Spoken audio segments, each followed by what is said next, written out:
Greetings everybody, welcome to another episode of Chad's Beer Reviews. I've got the last two beers from Belgium sent from Bart. Thanks Bart for these beers. They're by Troubadour. This one's called Obscura, this one's called Magma. Now the plan, these are pretty big beers, so I'm going to drink one and review it now, then eat dinner, and then come back later tonight and we'll review this one. Alright, first beer up is the Obscura, 8.2% ABV. All it says is dark, strong beer, re-fermented in the bottle, so I have no idea what to expect. I'm assuming it's just another dark Belgian strong dark ale. Nice looking body. I mean, that's almost purple. It's definitely a maroon color, maroon brown, mahogany. Look at that head on there. I mean, it's like almost a cream. It's like a real dark yellowish tan. Smells like a typical Belgian strong dark ale, as much as that's an umbrella of a style. I mean, it's just, you know, figs, cherries, yeast. Very sweet smelling. Don't smell any alcohol, so let's give it a taste. Cheers. It's that's a very interesting palate. It's not like all the other quads and strong dark ales. It's almost like refreshing. It does have a strange aftertaste though. It's some kind of astringency in there. You get like a smoky flavor on the finish, like a smoky, almost like, you know, chlorine kind of taste.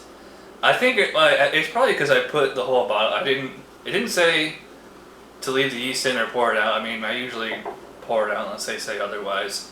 It's probably from the yeast on there. It's like a real sharp, dry bitterness. It's very smooth beer. It doesn't seem to be super highly effervescent. It has like a kind of thicker mouthfeel. Goes down very smooth. Yeah, I like it. So I'm just going to take a break and we'll come back with my final thoughts on the Troubadour Obscura. It's a good beer. Very good, actually. It's almost like a cliche example of the Belgian strong dark ale style, if that's what it is. I don't know. I mean, you're getting like all those fruits that kind of combine into one. So you get a sweetness, like almost, it's not like super thick and syrupy, but it's like it's borderline there. That dark chocolate right after in the middle. And then, you know, like that sour, sharp tang astringency on the finish, you know, it's a little distracting. But I mean, I think that's because of the yeast, which I probably shouldn't have put in. So the next beer I won't put the yeast in. But I mean, I can tell, like without that thing, it'd be a 9, maybe a 10. But as of this drinking, I'm gonna give this an 8. I think it's very good. Troubadour Obscura, it's an 8 out of 10. And as far as the drinkability, it's pretty damn drinkable.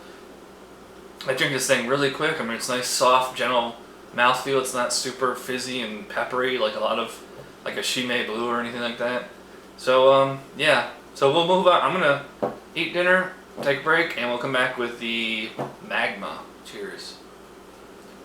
Alright, it's several hours later, and we have the Magma poured out here. That is a very orange color.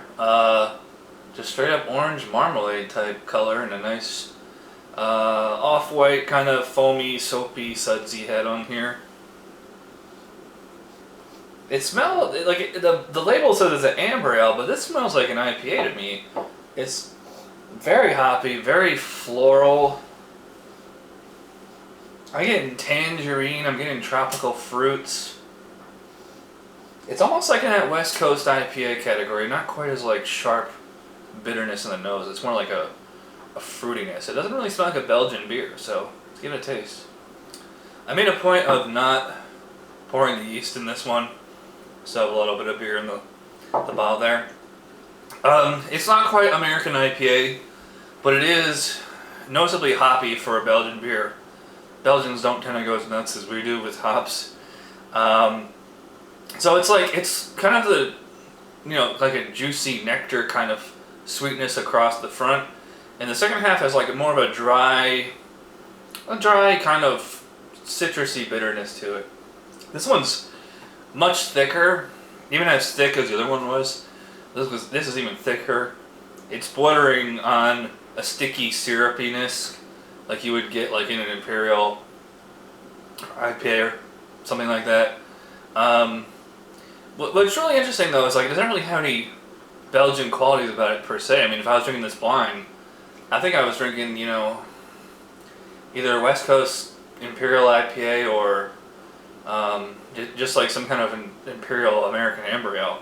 Doesn't have that Belgian powdery quality a lot of the from the yeast that they tend to have. Yeah, so far I'm really caught off guard by this one. So I'm gonna sip on this a little bit longer, and we'll come back to my final thoughts on the Troubadour Magma. I gotta say I was pleasantly surprised by this beer.